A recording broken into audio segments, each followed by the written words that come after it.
This is a story from then. For those who always do overtime in your office, this is about an uninvited companion that may follow you back from the office. My office is located at TUIS.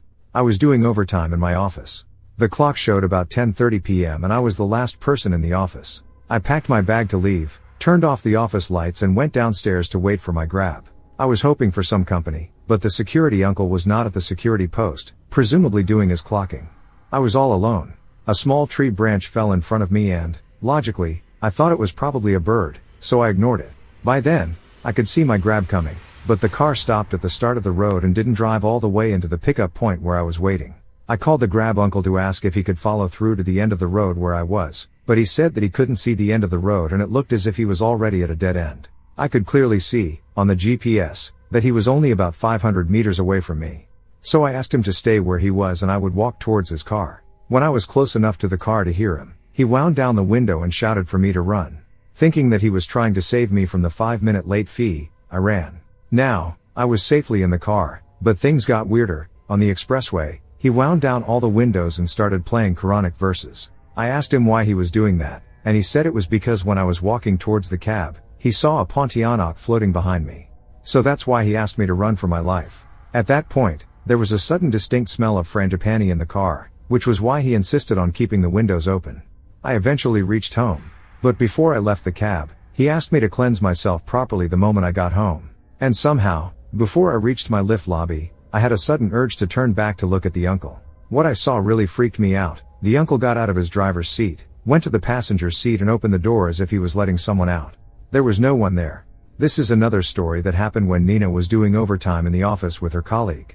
This happened when I had a job working in a small production house somewhere in the Bukit Batok industrial area. The office building houses car rental businesses on the ground floor, while its upper floors are filled with shops selling Chinese prayer materials. Some of them even have Kai Shen Yi, the CNY god of fortune, standing guard outside their shops. Sometime during Ghost Month in the year 2020, I was doing overtime on an urgent submission with a colleague when the office phone started ringing incessantly. My colleague, Sherry, took one for the team and answered the phone, but there was no one on the other line. She could only hear deep breathing. We brushed it off thinking it was a prank. But soon after, there were knocks on the main door that we could hear from inside the office.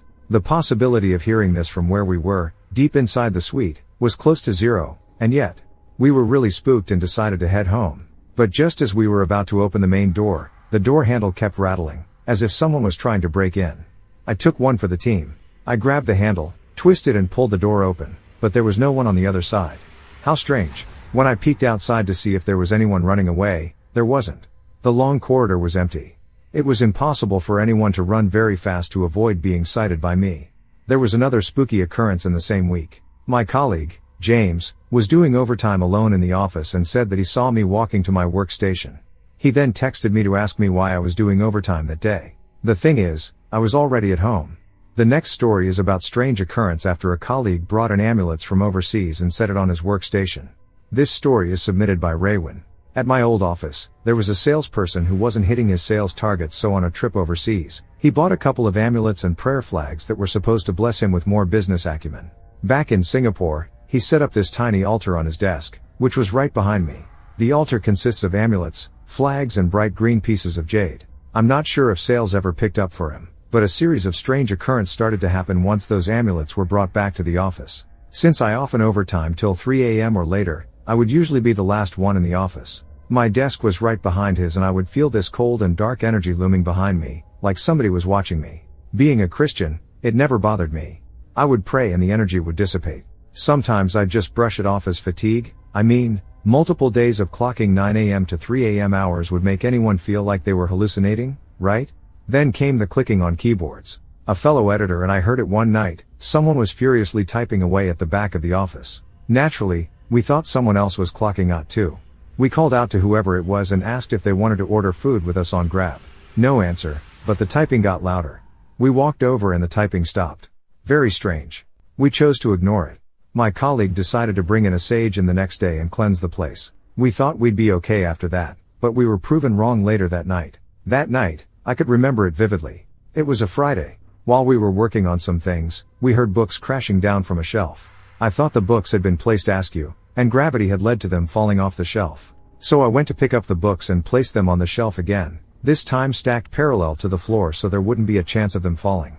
I went back to work and not even 2 minutes later, the same stack of books had fallen off the shelf again. This time, my colleague and I knew that whatever was here was demanding attention from us and it was angry. We quickly packed up and left. I prayed again over the office while we were switching off the lights, asking God to not let this thing follow us home. When we came back to work on Monday, the books were back on the shelf. Maybe someone had put them back, we weren't sure. Out of curiosity, I asked around if anyone had similar experiences, and many others also claimed they had either heard random typing noises or felt something lurking around them if they worked late at night. We even asked the salesperson with the amulets if he'd noticed anything unusual, but he was hesitant to share. He kept telling us it was all in our heads and there were no such things as ghosts or spirits. But it kind of seemed like he knew these supernatural occurrences had something to do with the things he had brought in. By the next day, his altar was gone. Most of it had been packed up and brought home. We never had another Freaky Friday like that ever again. Were the strange occurrences due to the altar that was set up by my colleague? We will never know, but one thing's for sure is that they are gone.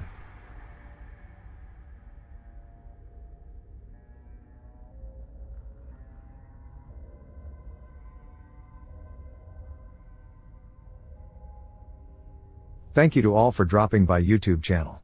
Remember to like and subscribe to my channel and hit the notification button to be the first to be notified of new videos.